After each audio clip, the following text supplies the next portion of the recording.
everyone, and welcome to Almost Cancelled. I am Peter, that is Connor, and we are going to talk about Star Trek Discovery, Season 3, Episode 1. It's called That Hope Is You, Part 1. So, full spoilers for the episode as always. Season premiere, it's been a while, way over a year. In fact, there was a much bigger gap between 2 and 3 than there was 1 and 2, right? I think so. I wouldn't know for sure without checking, though. Because 2 was a while ago. Like, that was like early last year. Feel like a while ago. I'm kind of intrigued as to when it actually was. But of course, while you're checking that, we ended on the big cliffhanger, of course, of Michael and the Discovery going through the wormhole way into the future, which we find out in this episode is 930 years. We knew it was about 1,000, but 930 is the more precise.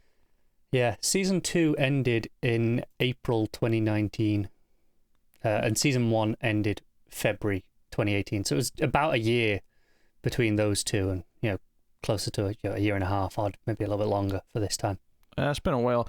It feels like they've had it ready for a while, but they pushed it back because they had other shows to put out first, and maybe they're even intentionally dragging things out a little bit because of the pandemic. It's but regardless, pretty reasonable for them to do that.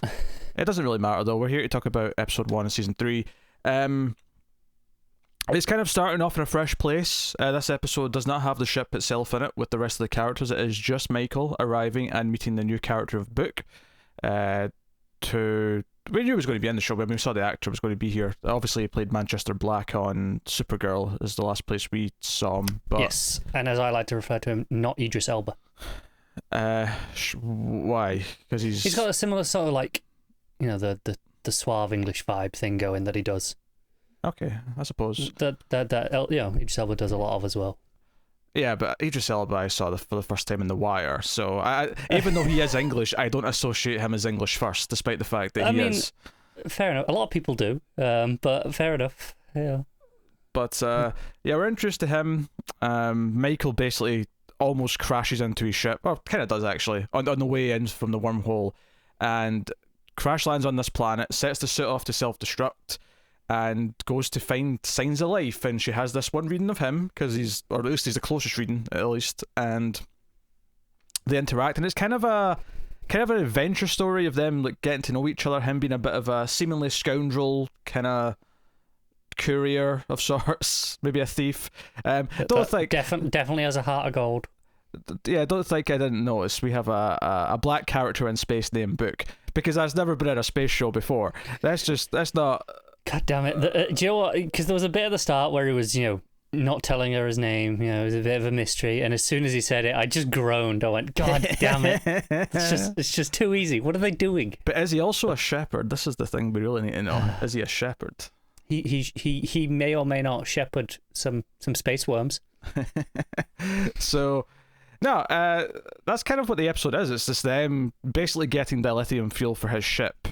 And we get a lot of mythology about what's happened in the last 930 years. There's a lot more details I'm sure we're going to get as the season goes on. But it's basically him coming to trust her a little bit, her coming to trust him a little bit, because things, to start off with, are not trustworthy at all. They fight repeatedly, and he betrays her at one point and gets her framed for trying to break into the vault in this, fancy city that they're in. Yeah, and it's the point after that where she trusts him that I felt it didn't really earn. It's one of my biggest problems with the episode. It felt like, he just betrayed her, stole all her stuff, and then immediately she's like, "Shall we take them all?" Like he's like they're a team all along. I didn't read that moment that way. That felt more to me that, well, all these people are going to kill both of them anyway. They might as well fight as a pair in this moment. I didn't take it the way you did. No, fair enough. It felt a little bit easy to me. Because I didn't really think there was any type of bonding happening until afterwards, when he conjured the water flower thing that let her disinfect her wound. That was the moment, I think, where she started to actually have a bit of chemistry with them. And I mean, well, they always had chemistry, but like the moment where it started to be more of a bond, and like you see, okay, this is probably going to be a love interest. I'll tell you what, already way above Ash Tyler. Full marks for Book. Do you know what? I couldn't even remember his name. I mean that genuinely. I genuinely couldn't. I was like, he's definitely better than the other guy. And I spent about 10 minutes racking my brain trying to think of the other guy, and it tells you a lot that I didn't care enough to Google it, and I'm the sort of person who will go to IMDb and check things like that just to, set my mind at ease. Didn't care enough. But he's already better than Ash Tyler, and he's got a cat, which also gives him bonus points on top of just being better in every conceivable way. So that's essentially what the episode is, but we have a couple of big notable points throughout, and a lot of things we learn which are really important. And of course we don't get the ship itself, and there's kind of a question mark at the end. Now, admittedly, we know those characters are coming. There's no way we're going season 3 without those characters. And before the credits even play at the end, it gives us a coming up this season of Star Trek Discovery. And yeah, I mean, very quickly you see the ship, you see Saru, you see Tilly. I mean, even about 15 minutes into this episode, I'd say it was very clear we weren't going to see the ship this episode. Yeah. But knowing that this is called Part 1, it would not surprise me if Part 2 is their side of this. And given Michael's hair change and all of the publicity for season 3, I would expect there's going to be a time jump a little bit before the ship does appear, because they have this thing at the end where it could show up tomorrow, it could be 1,000 years because of the way the wormhole works. I wouldn't be surprised if we do next episode, we kind of rewind a little bit to them coming out the wormhole and follow it from their perspective, and them trying to find Michael and learning, oh hey, we're not right after it's been X amount of time. Well, it's not rewinding then, is it? Rewind in perspective. It's not rewind. If it starts with them coming through the wormhole and it's later, it's not a rewind. No, it's a rewind from their perspective, in the sense that we were looking in the wormhole, you see her, you're assuming the ship's right there, it's rewinding to that moment. It's just from their point of view. It's still a rewind. God damn it. Would you prefer if I said rewind it to when they enter the wormhole? It's the same point that I'm making here. I just think it's a poor choice of words. It's not a rewind at all. It's jumping ahead to when they arrive. Perspective is what matters here. Just because we might get like a quick, moment of like before she disappeared through the wormhole. And that makes it a rewind. That make it a rewind. That makes it just getting that scene again. It's a rewind and a time jump at the same time. It's masterful storytelling. No, this is masterful shit spinning, is what it is. Why, thank you. Except that your word was maybe not the most ideal for the situation. It was perfectly fine. What is it with you in Trek reviews and calling me out on tiny little words where the intention is clear? Because I don't know. Yeah. Look forward to next week's Next Generation review, public viewers. I don't remember saying anything nitpicky on that, but yeah.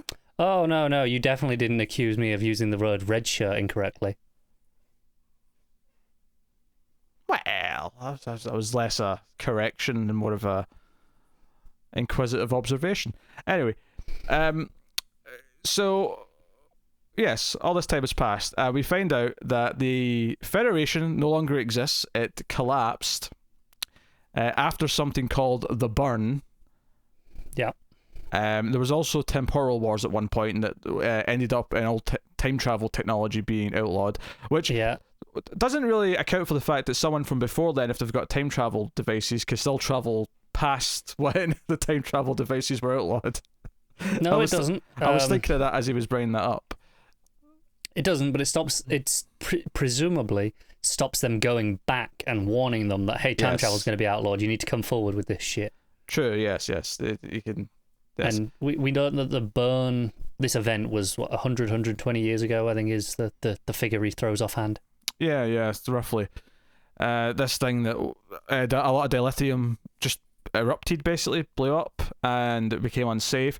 And it seems like his ship is still using it, but I get the idea that he's kind of this illegal little ship. I mean, he's doing a noble thing that we ultimately learn, but it's not something that's supposed to be done anymore.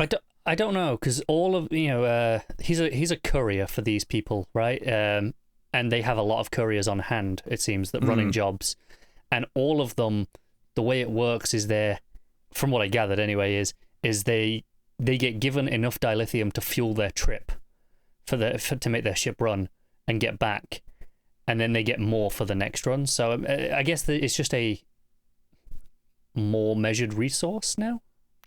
Oh, it's definitely more rare. It definitely makes the point of like a lot of dilithium just went away during the burn, and the Federation tried to exist afterwards, but ultimately it just kind of fizzled out and went away. I mean, I'm sure there's more to it than that, but that's what he has on his, in his head as far as an explanation goes. And it ties in nicely to this ending. There's an opening to the episode which I'd kind of forgotten about by the time we came back around to it at the end. But there's an opening where we get this montage of this character waking up and doing his morning routine, and then sitting there with this case that has the Starfleet logo on it, and just kind of waiting, and then repeat, and just we see him do it a few times, and this idea that he's waiting for something every single day. But then we started the story with Michael and went on the adventure with the characters, and that was fine. But I kind of forgotten about it. We come back at the end. This was basically, he has the idea, a book that is, that there's someone who may be able to like try and locate your ship, because the regular communicators aren't doing it. And of course he lies about even having one of those for a long time. But they get to this guy at the end, and it turns out, because I was actually thinking he wasn't real, this guy at the start. No, I did as well at the start of the scene. I thought, is he a hologram? Like, is this just like a... I thought he'd taken it to somewhere where, they can just access Federation records or something. No, but we get there, and it turns out that he's actually his grandfather or whatever was an actual member of the Federation, but he isn't. But he's been kind of trying to keep the dream alive. And there's something that's referenced a few times throughout the episode, is that the odd, occasionally you'll see some old person with that logo on, and it'll kind of be like, they're an old timer, they're a true believer, even though it's not really a thing that exists anymore. And here, I actually thought this was quite a touching scene where he says that he's never been sworn in. So he's not really a member of the Federation, but he wants to keep it alive. And he asked Michael to put up his flag, because only an active, officer, an enlisted officer, can actually put this up. And it was actually, I thought it was an oddly sweet moment. And it's one of these things, we're looking at this season and looking at this episode compared to the previous two seasons, is one, I think the fresh start's very good, because there was a lot of things going on, even though there's a lot of things we did kind of like in season 2. There's definitely some stuff, especially towards the end, that was a bit iffy, to say the least. I think this fresh start, I think being this focused in the first episode into just establishing this pair of characters, Michael, this new character from the future that we're going to obviously have as a main character, and what their relationship is and their chemistry, all these things, establishing some world building. But I think being this focused and just kind of honing in on the idea of what the Federation means and what it's going to be sort of about this season, which is the idea of sort of reigniting it and keeping it alive, which admittedly there's a kind of a running joke ever since Star Trek 2009 that Star Trek movies and TV shows now just want to be Star Wars. And it's hard not to think of the Force and Jedi being kind of a done thing in the original Star Wars trilogy, and it's kind of ultimately about it coming back by the end of the trilogy. It's hard not to have that comparison kind of pop up in your head a little bit here.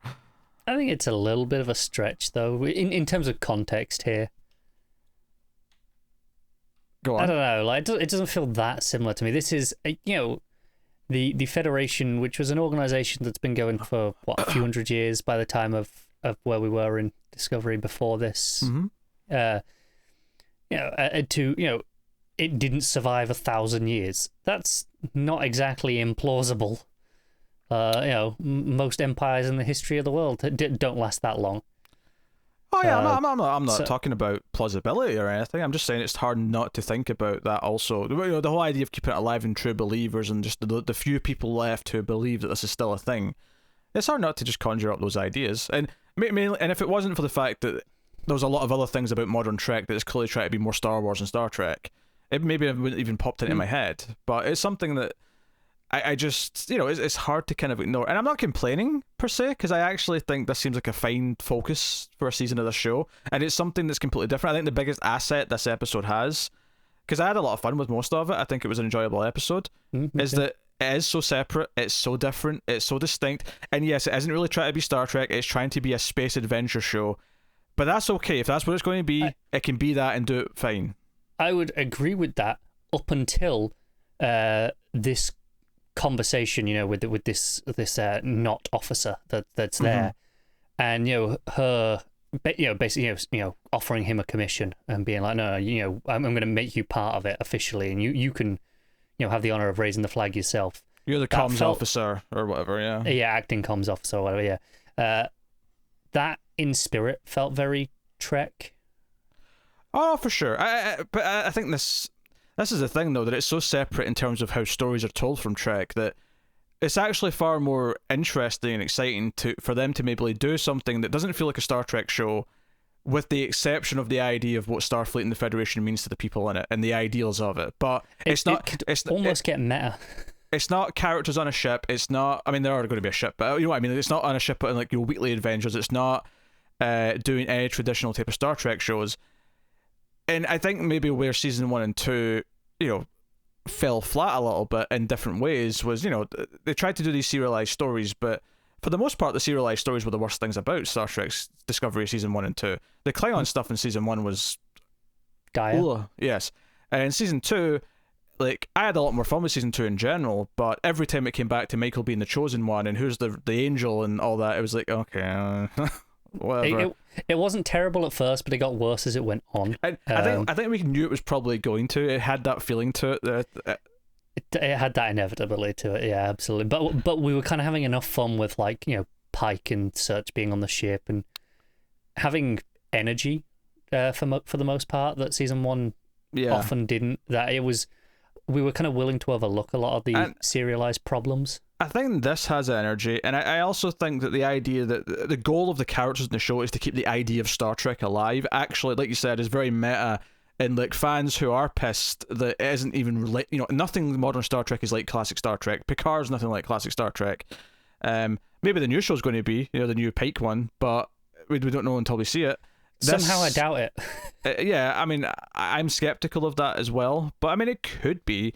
But even though this show won't actually function like those old shows, if the idea is to try and keep the spirit of Star Trek alive, and if that's what the characters are fighting for, you inherently have the fan base kind of on their side to begin with. So, and I thought this scene at the end where this guy wants to be sworn in and he wants to be a part of this, and the little speech he gives in return is actually, you know, it was a nice little poignant moment. I thought, you know, it got the little hopeful, inspirational kind of bits of the music going, and if you know, it was. I will say I love the music in this show. I have pretty much the entire show. I think the music's been top quality. It does over rely on like 2 or 3 themes a little bit. The one that, you know, like especially the one that's in the main theme, in the opening credits, does over rely on that a touch and just uses it in a couple of different ways. But it is a nice bit of music. So I mean, yeah. So. You know, it's funny because I remember saying a lot of similar things, not the exact things about the plot, but, you know, in terms of being like, you know, kind of hopeful, kind of, you know, optimistic after episode 1. I remember saying a lot of that in season 2, and I did feel that way after the first episode of season 2. I think the difference here is that unlike season 2's plot, I actually see a lot of things that I like about the idea of this season serialized plot. Yeah, I mean, it could still go wrong somewhere along the lines, but it didn't, you know. That had the immediate red flag of, you know, the space angel, and we were like, okay, right, you know, the mystery. Whereas this is only a mystery in the sense of what happened. It's you know, history for a lot of it. It's just a mystery to our characters. So it's pretty different, and like I say, you know, something could still go wrong, but it doesn't have those immediate red flags. No, and it has the benefit of being simpler. I think if I had it's almost video gamey, it felt a little Mass Effecty to me.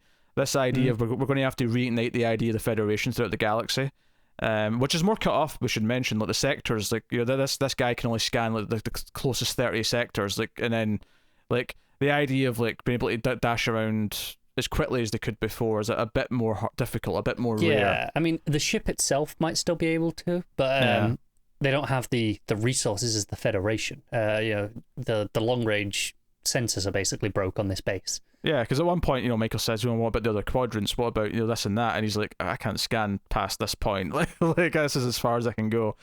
So, I mean, the ship could have arrived at the same time potentially if it just landed somewhere else. It's possible. Absolutely. And it does mention, you know, there are like 2 other Federation ships in that area that he's scanning right now. So it's not like they're completely alone. There is some fundamental level of the Federation still there, even if they are bare bones. I'm going to assume it's going to be a ship of, like, you know, people like him that have never actually obviously been in the Federation because they're too young. Probably. It didn't exist, so they're trying to keep the idea alive, and, you know, maybe Michael inspires and sort of rallies them a little bit and turns it into something. I was really happy with this final scene because I was almost concerned at the start. There was a point where at first I thought it was a hologram, like you say, and then she introduces herself and gives her number, and he looks like shocked. I was like, wait, does he know who she is? You know, like at first I thought it was playing it as a reaction to her specifically, and I was like, oh, not again.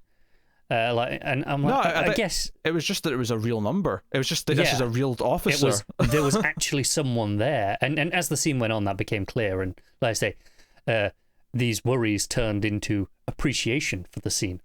But I guess that's a sign of how I've felt about the show. You know, what it's conditioned me to for the past 2 seasons, where it does something, and my first reaction is, "Uh-oh," not to, you know, just go along with it. So it's still got to win me over a little bit, even though I'm very open to being won over here. I think it has the best chance of the season so far, just because it isn't doing this big plotline. And sure, there is hints in the season trailer at the end about, okay, we're going to try and, like, you know, find out what caused the burn and whatever. But I think inherently, because it's dealing with something from the past that's already happened, it doesn't feel as cheap or as, like, gimmicky as a prophecy. It feels like, no, okay, so we're in this new mythology. They have to learn what this world is like. They're fishes out of water.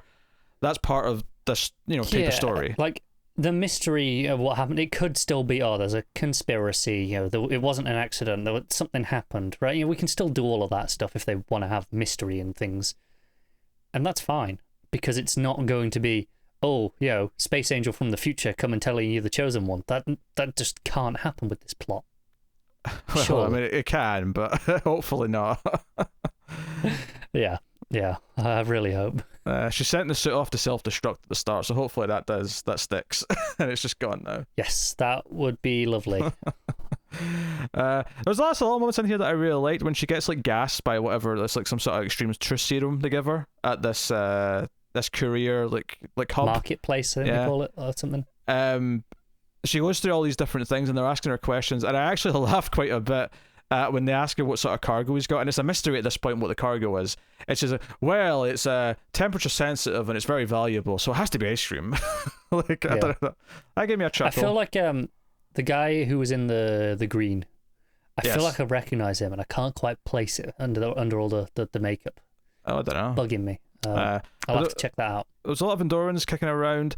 There were a lot of other little reaction moments with Michael when, I think there's one point where Book snaps a neck, and she sort of gives this kind of like, oh, she's still kind of, like, out of it, still a little bit intoxicated, but I mean, for the most part, these sequences were fairly fun. It's kind of this weird thing where, again, it's not very Star Trek-y, but at this point, I'm okay with this show just being something different. And I think that's, again, where being set so far removed from everything else is probably to its benefit. Because, you know, it was... Maybe I could have accepted the whole time that this show is just a new type of show. It's doing something different. But because it was set so closely tied to the original series, you know, it was so interwoven with those events and characters for the entire first 2 seasons in different ways, it was hard to divorce itself from that, where it inherently felt like it should feel more along that line. Whereas now, because it's moved to the future, it feels like we can bring the show to the future as well. It's even more than that, I think it was, especially in season 1, I think it was actually stilted. But forcing to try and be a part of that world was actively making a lot of it feel like it wasn't fitting. It felt like there was this weird disconnect with everything that was happening. One of the key points in this episode is that she's kind of, again, fish out of water when it comes to the technology. Like, all the technology's advanced since her time. And I always joke that in Star Trek, you know, between, like, say, original series and next gen, it doesn't really feel like technology's moved forward that much, outside of some design sort of things. But, you know, she's shocked when she sees all this weird, like, hologram controls coming up, all this sort of more nanotech looking stuff. Yeah, personal teleporters. Yeah, this idea that everyone just has a teleport. Well, not everyone, but, like, you can have a teleporter on you, and it can be tracked. So it's not like a complete get out of jail free card. Like, they're basically, every time they teleport, these guards that are chasing them find them every single time, until, of course, we learn a rule that they can't track you if you land in water when you teleport, for reasons. But I'll accept very, that. very strange limitation, but if that's the limitation, I'm happy to go with it. Yeah, I'll accept that rule. And we get more of, like, Book stuff where he might not be entirely human, or he is part of something where he is able to conjure or he's connected to things. It was making me think of like in DC, like how Swamp Thing's connected to the Green, but it's more like connected to all living things, seemingly. It felt that way. I'm not sure, if he's human or not, because he talks about his family being poachers and hunters, and it felt like he had a very human family, at least in the way he was talking about it. It felt like his family definitely don't have this connection. Well, yeah, so I didn't think it was like just the way, as part of his species in that way. Well, yeah, but more to the point, he says that once in a while someone like him is born. So it sounds like it's kind of like a mutant in the X-Men kind of thing, where every so often someone is born with this ability or this connection to the world.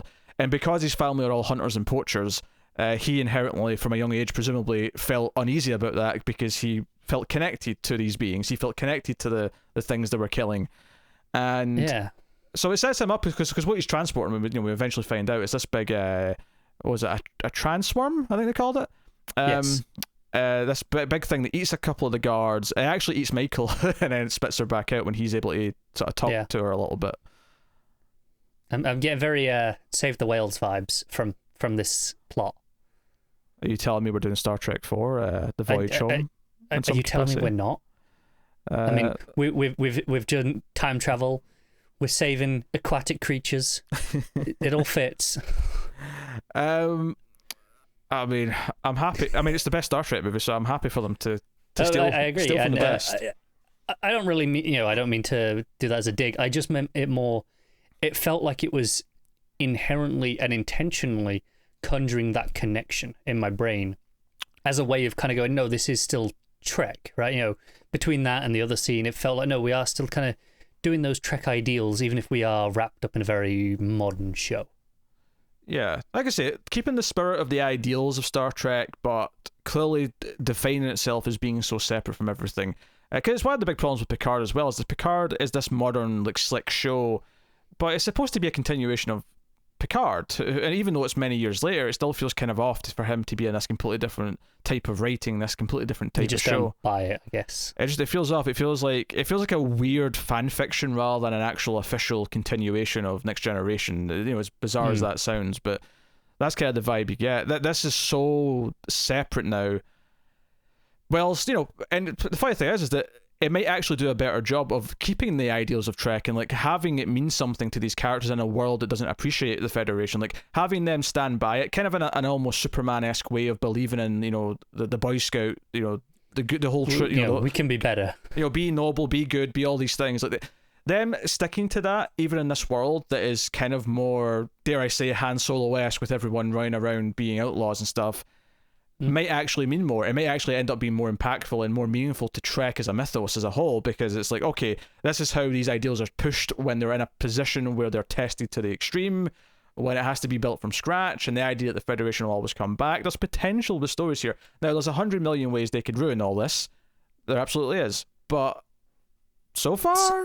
So far, so good. And it's kind of bizarre that it's going to be, 2 seasons of this show are just a prologue to what the show actually is, but fundamentally. And hey, I mean, Trek Next Gen, it doesn't properly get good until season 3. Really, there's a couple of great episodes before then, but it didn't properly become the show that everyone loves until season 3. And I've heard similar things about Deep Space Nine, where it's not bad for a couple of seasons, but once you hit, I think it's season 3 or 4, it's like, no, the rest of it's gold. And if this gets, let's say, 6, 7, 8 seasons, I don't really know, but that's possible. If this gets to that point and you have to say to people by the end, well, it only gets good at season 3, I mean, it's not really, out of character, like I say, for Trek. And I think most Trek fans would be able to accept that. Her hair's changing, and what do these shows have in common? Riker got the beard, Sisko shaved his head and got the beard, Michael changed her hair. And that's not getting a beard yet. No beard yet, but her hair's changing after presumably a time jump. I want Saru with a beard. I don't know if a species can grow a beard. I don't think it can. I think he's hairless, but I want it anyway. He get a little stick on a little evil goatee. Also, I like the joke when she was hopped up on whatever they gave her, and she's like, "I've got a red-haired friend. Don't give her this."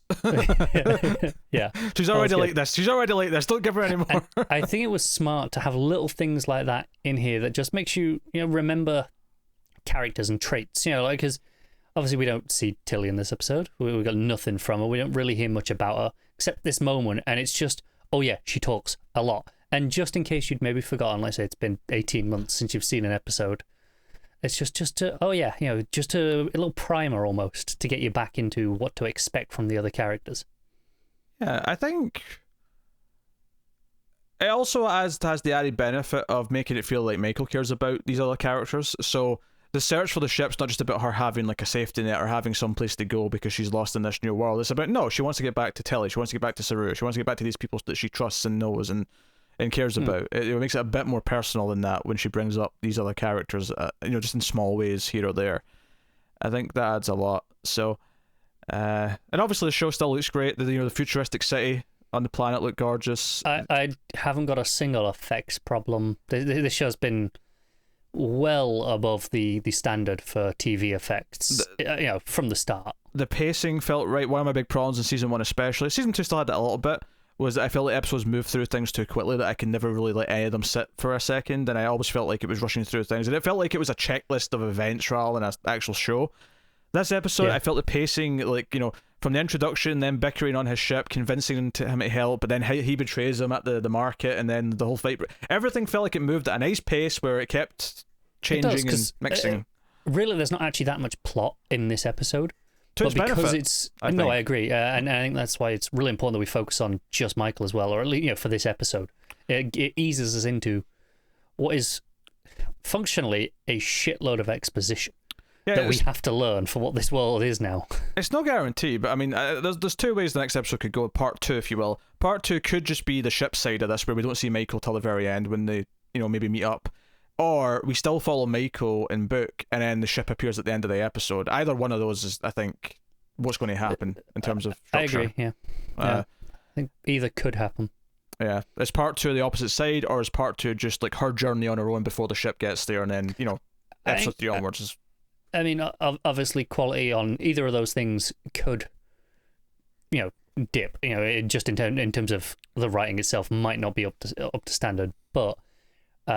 conceptually, I think both are perfectly solid routes to take, and I wouldn't be disappointed by either one. What's so funny is that season 1 started with a 2-part sort of prologue before the season really started, and I think this is already far more successful in that, because this is doing what that episode didn't. It's giving us a nice slow introduction to where Michael is now and these new characters. Well, one new character really. Season 1 wanted action. It did. Because I like Book a lot. I think Book immediately feels likeable. He's got charisma. He's charming. The heart of gold thing. I mean, his character's a little bit, as is the whole plot. Admittedly, I should, I make this clear. I don't have a problem with this, but yeah, it is kind of a lot of sci-fi tropes. I mentioned Star Wars, but it's popped up in other things. I mentioned a little bit of Mass Effect in there. The heart of gold smuggler. Like he's, it's Han Solo 101. Yeah, which has been copied and pasted countless times. Yes, most successfully by the hit television show Firefly. I'm trying to decide if I want to argue that with a better example, but I'm not sure if I do.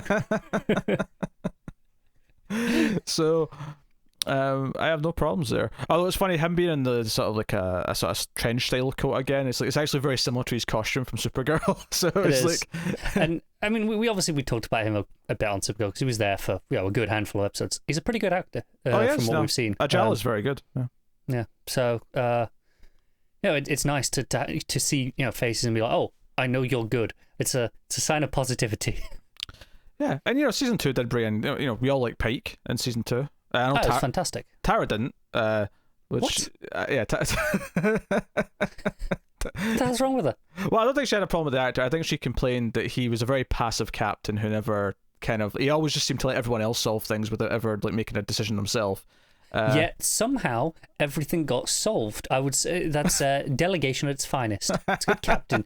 If he knew he didn't need to step in, why bother? Oh dear.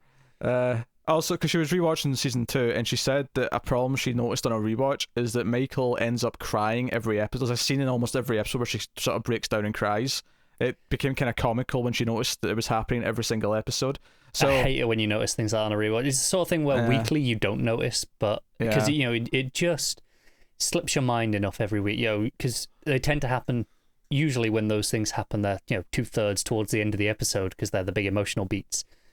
So you don't know, and then you have a week plus most of the next episode that you're not really thinking about that beat from the previous week again. Joe, I'm really wondering if Discovery Season 2 is going to end up being the Iron Man 2 of this modern Star Trek franchise. And defend that statement. well, Iron Man 2 was less of a movie on its own and felt like a prologue to set up a lot of different things. So it set up Black Widow, it teased Captain America before we had Captain America, it teased all these different things, it teased Sam Rockwell's company, it teased a bunch of different things in the world. SHIELD, sure. More SHIELD stuff. In the sense that Star Trek Discovery Season 2 was basically there to introduce Section 31 because that's getting a show, introduce Pike and his crew because that's getting a show, and then set up what Discovery is really going to be once it starts properly in Season 3. Okay. I'll agree with that. I'm not saying it's a 1-to-1. It's better than Iron Man 2 is, even with all its faults. I agree with that. even with the very major flaws that Season 2 has. Plus, it has scenes of the main character in an armor suit flying around. There you go. She has an Iron Man suit at the end of the season. She does, but that's not unique to Iron Man 2. No, but I'm just adding it on here since I've already made a bunch of comparisons. May as well. Sure, why not? So, yes, I'm optimistic. After episode 1, I'm optimistic. I think accepting it as this kind of adventure show, which has the ideals of Star Trek in it as its heart, but isn't trying to be a Star Trek show, is probably a very positive step if they don't ruin it with trying to overcomplicate things. I'm looking at you, Alex Kurtzman, and your magic blood will save the universe bullshit, okay? I think, it's been a long time since this news, because I think it was around the end of Season 2, but this has a different showrunner, I think, right? Different head, different lead writers. I think Kurtzman's less involved than he was. Kurtzman was listed as one of the writers on this episode in the credits. I'm sure he was, but I think he's less involved overall than he was in previous seasons. I again, it's been a long time since this news. It's just somewhere in my head, so maybe that's wrong. The less, the better. That's all I'll say. Yeah, that's true. So no. So hopefully this stuff pans out.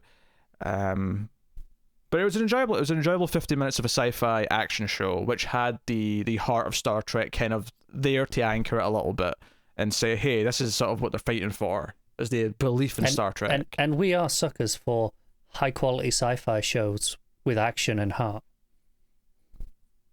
I suppose that... Shouldn't everyone be a sucker for that? It sounds like a perfect concoction. It does, but some people don't like sci-fi shows, I guess. They're weird. Well, yeah. Well, here we are, I guess. I don't know what to tell you. But, I did quite enjoy this, probably more than I expected. I really think the focus, because I think when I realised a couple of minutes in that we weren't going to get to the ship this episode, it was just going to be Michael meeting Book and just like forming that relationship. I think as soon as I realised that's all it was, I felt more comfortable with their scope for the episode. It's like, okay, you've set up a simple goal and then you achieved that simple goal. Set up another goal next time, achieve that simple goal, and keep building from there. Maybe it's hurt too many times in the past where they've tried to shoot for the moon without. And I think that's probably the biggest concern conceptually in the plot is, okay, the goal that she wants to do is revive the Federation, essentially.